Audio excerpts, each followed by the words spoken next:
গোসাইর করি চরণ বন্দন হইকে হয় বিঘ্ন নাশ হয়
ওই সামনে চলে যাও।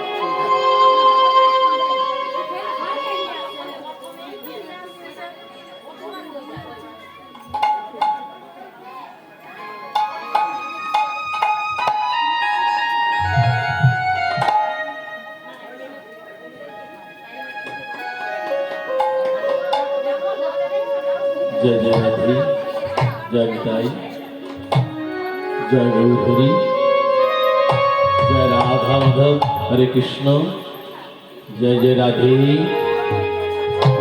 जय गौरी।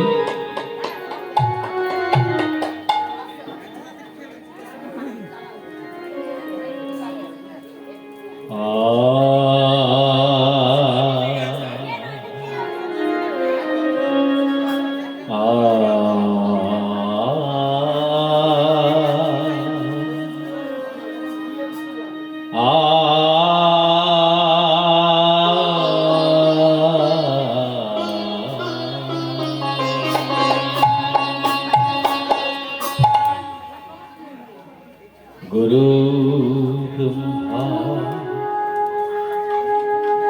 गुरु विष्णु गुरुदेव महेश्वर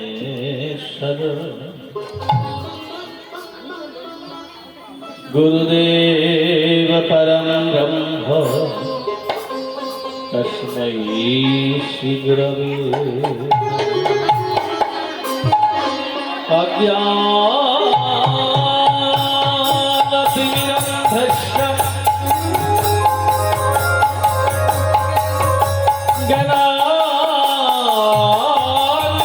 ज्ञानाञ्जनशलाकया चक्षुरुन्मीलितं येन तस्मै श्रीगुरवे नमः।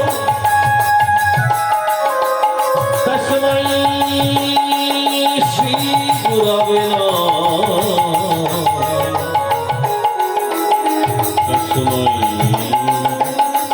श्रीगुरवे।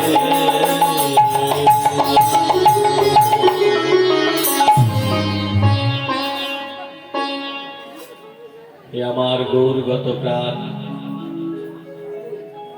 ভক্তবৃন্দ এবং আমার ভক্তিমতী মায়েরা, আজ পরম আনন্দের দিন। যে দেহাটি মাইতিপল্লীতে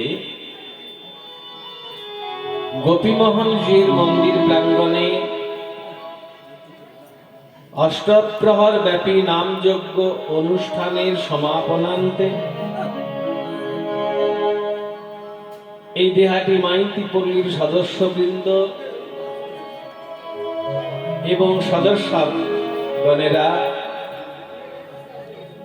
যারা অক্লান্ত পরিশ্রম করে প্রতি বছরের ন্যায় 11 বছর তো হচ্ছে, প্রতি বছরের ন্যায় তাদের যে সংকল্পিত নাম, যে অষ্টপ্রহর ব্যাপী হরিনাম যজ্ঞ তারা সম্পাদন করবেন, সেই সংকল্পিত নামের বিশ্রাম হয়েছে প্রভাত। এবং এই দ্বিপ্রহরে লীলা কীর্তনের আয়োজন করা হয়। তাহলে মা প্রথমেই বলা হলো কি, নামযজ্ঞ সমাপনান্তে লীলা কীর্তন গানের আয়োজন। তাহলে লীলা করতে পারেন কে? ভগবানের অনন্ত লীলা, তাই তো মা? যে লীলা, তার যে লীলা, তার এক পলের লীলা বর্ণনা করবার সাধ্য আমার মতো শিশুর নেই। এক পল বলতে কতটুকু সময়? চোখের পাতাটা সঙ্গে সঙ্গে ফেলে দিয়ে তুলে নেওয়া, যতটুকু এক পল। এই সময়টুকুর লীলা ভগবান যে করেন সেটুকু বর্ণনা করবার মতো শ্রদ্ধা আমার নেই।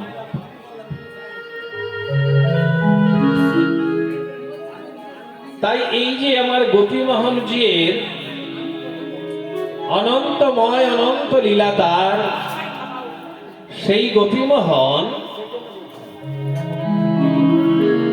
একদিন দাপরে যে লীলা করেছিলেন,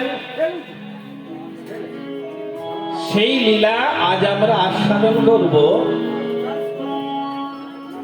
গত বছর আমরা আস্বাদন করেছিলাম শ্রীমতী রাধারানীর মান। শ্রীমতী রাধারানী মান করেছিলেন, সেই আস্বাদন করেছিলাম আগের বছর, গত বছর। এবছর আমরা আস্বাদন করব দান লীলা আস্বাদন করব।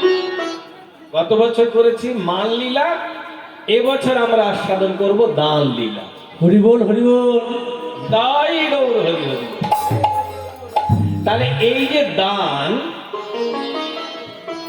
দান বলতে আমরা কি বুঝি? অন্নদান, বস্ত্রদান, ভূমিদান, স্বর্ণদান, গোদান, কন্যাদান ইত্যাদি অনেক দান দান রয়েছে।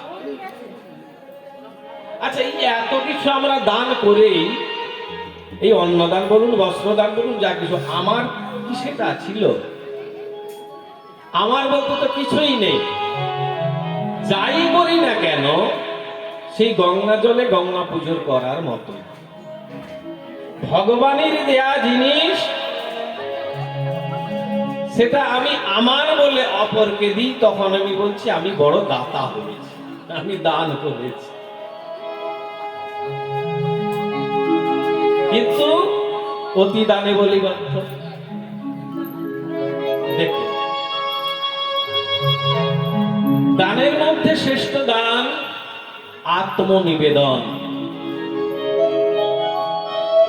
এই যে অতি দানে বলিবদ্ধ, এই বলি মহারাজ ভগবানের কাছে আত্মসমর্পণ করেছিলেন যে এই যে দেহটাও তুমি আমাকে দান দিয়েছ, যাকে আমার বলে বড় আদর করি, সেই দেহটাও আমার নয়।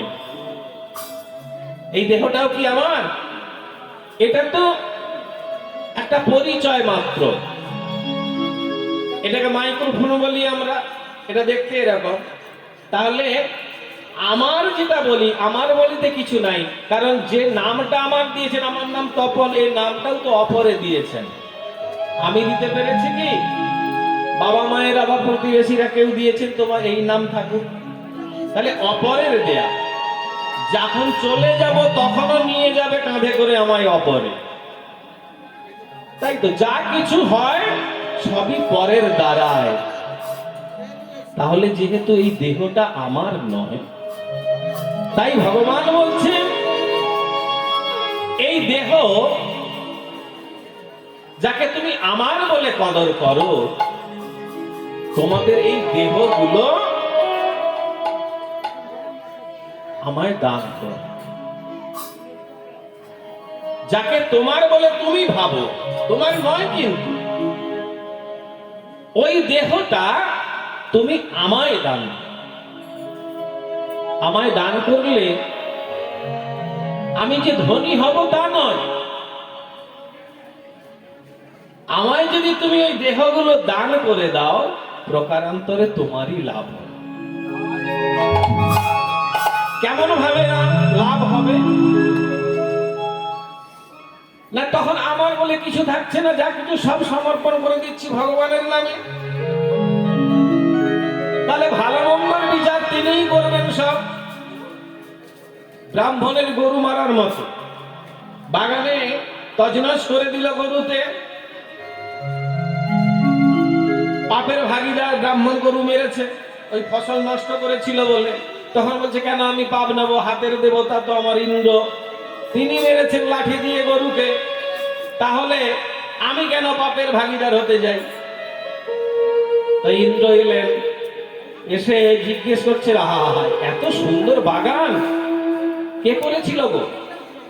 ব্রাহ্মণ ঠাকুর বলছেন ছদ্মবেশে এসেছেন এই ব্রাহ্মণ, ইন্দ্র এসেছেন ছদ্মবেশে ব্রাহ্মণের রূপ ধারণ করে, আর এই ব্রাহ্মণকে জিজ্ঞেস করছে ব্রাহ্মণ ঠাকুর আরে এত সুন্দর বাগান কে করেছিল?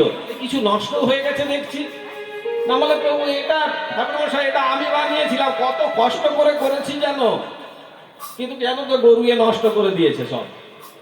মানে ও এখন বলছো তুমি এটা আমি করেছি, আর যখন গরুটাকে তুমি মারলে তখন বললে কি যে হাতের দেবতা ইন্দ্র সে মেরেছে। কই, তখন তো তুমি বললেন যে আমি মেরেছি। বুঝলেন না তো? তাহলে আমি যদি আমার দেহটাকে তার কাছে সঁপে দিতাম যে প্রভু আমি কিছু জানি না, কি হয়েছে সে গোবিন্দই জানে, তাহলে তার পাপের মুক্তি হতো। ঠিক তেমনি আমার ভগবান কৃষ্ণচন্দ্র একদিন বৃন্দাবনে দানঘাটি, যারা বৃন্দাবনে গিয়েছেন গিরি গোবর্ধনের তটে পড়ে দানঘাটি, রাধে রাধে, গিরি গোবর্ধনের তটেই পড়ে দানঘাটি, তো সেখানে দান গ্রহণ করেছিলেন। তিনি দানি সেজেছিলেন। যেমন ধরুন আমরা একটা ফুলদানি কিনি, ফুল সেই বস্তুটাকে দানি কেন বলা হলো? যত সব সুন্দর সুন্দর পুষ্পগুলো এনে তাকে সেই ফুলের এর পাত্রের মধ্যে রাখলাম, তার মানে তিনি গ্রহণ করলেন, তিনি দানি। ঠিক তেমনি ভগবানকে যদি আমার এই দেহটা অর্পণ করে দিই, তাই তিনিও দানি, আমার এই দেহটা তিনি গ্রহণ করলেন। তাই কৃপাময় একদিন ওই বৃন্দাবনে দান লীলা করেছিলেন। সেই গোবিন্দই আমার কলিযুগে গৌর রূপে অবতীর্ণ হলেন।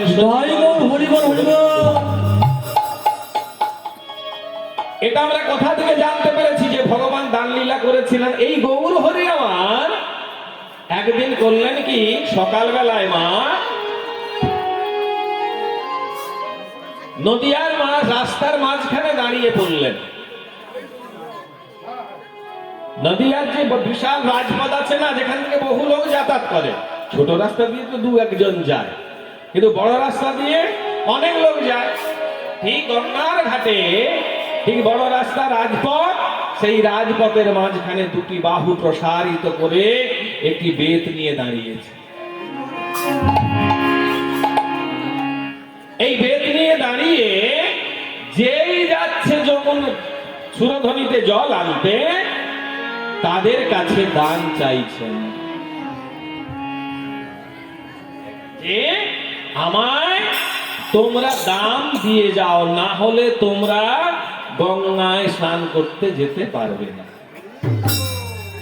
ভগবানের কি ভাবান্তর হলো আজ। তাই মহাজন, মহাজন কাকে বলছি আমরা এখানে? না, যারা আমার গৌর লীলা আস্বাদন করে গৌরগত প্রাণ হয়ে গৌর চরণে জীবন যৌবন মন প্রাণ সব পিকিয়ে দিয়ে আমি গৌর তোমার হলাম বলে তার চরণে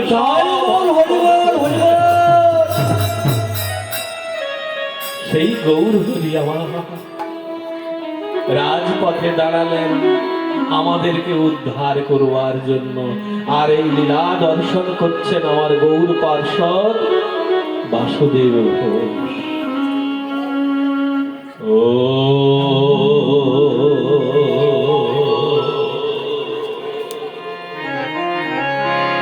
ও আজুরে গৌরাঙ্গে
ও মনে রে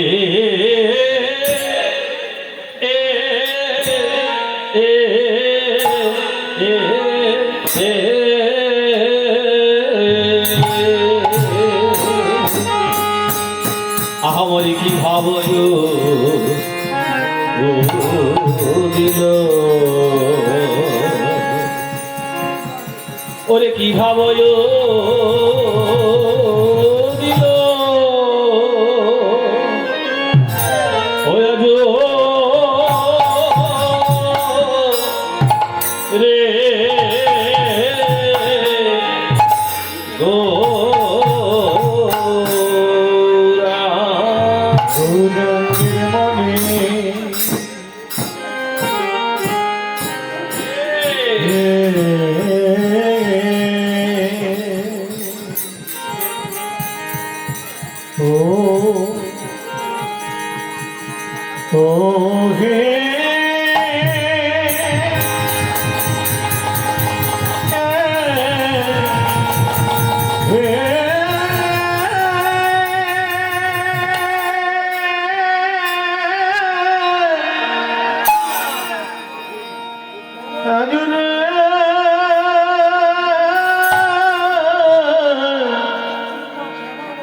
দেখো দেখো আজুরে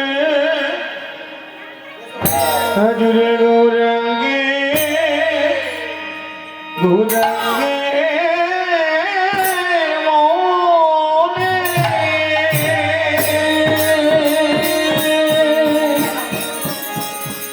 আজুরে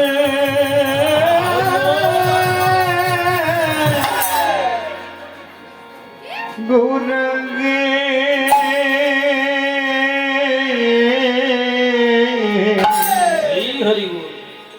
আজুরে গৌরাঙ্গে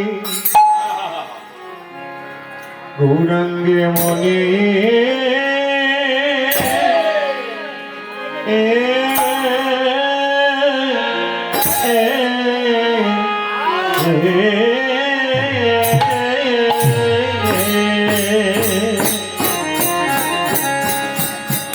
দেখো দেখো কি ভাবো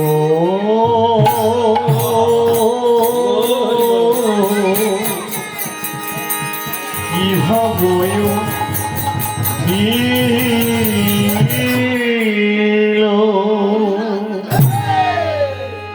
অহামরি মরি রিয়াজু রিয়াজু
আজু আজু রে গো রঙের মনে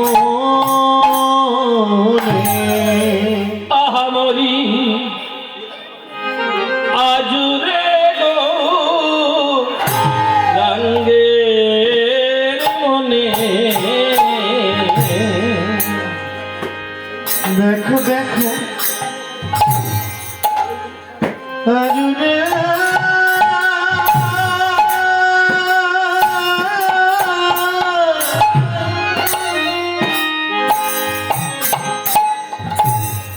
হই না আজুরে গো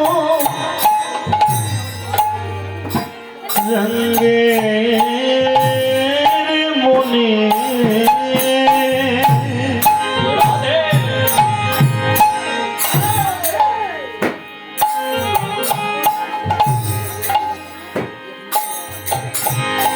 আজ কি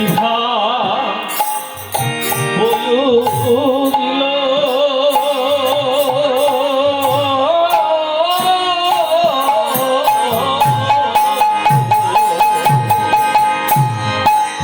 আজুরে গো রঙের মনে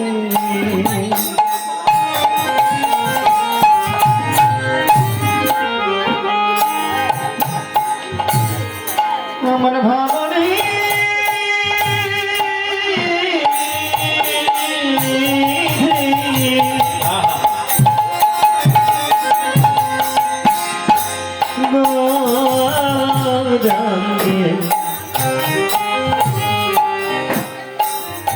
কিভাবে দিল আজুরে গো রঙের মনে